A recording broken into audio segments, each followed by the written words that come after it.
আজও তারা মন প্রাণ ঢেলে রয়েছে গোলাম ইংরেজে। বাংলা করে অপমান অসম্মান, ইংরেজিতে ডেডি ম্যামি বলতে পাশে ভালো তারা। বাংলার শব্দ অলঙ্কার ভুলেছে তারা। কাক বললে তুচ্ছ করেছে ভারত ময়ূর শাস্ত্রে। পিতা ধর্ম পিতা স্বর্গ, মাতা ধর্ম মাতা স্বর্গ ভুলেছে তারা। তেমনি তারা বাঙালি স্বদেশী পোশাক ছেড়ে পরেছে ওয়েস্টার্ন পোশাক। নিজেকে মডার্ন আল্ট্রা মডার্ন মনে করে। মাতৃভাষা বাংলার সাথে হারিয়েছে তার সংযোগ। তারা বলে বাংলা আমার পড়তে পারি না।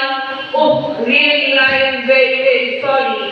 আজকে বাংলা ভাষাকে যারা করে অপমান অসম্মান, বিদেশের মাটিতে তারা পায় বাঙালি হিসেবে অপমান অসম্মান। এটাই তাদের চরম শাস্তি। নমস্কার, ধন্যবাদ।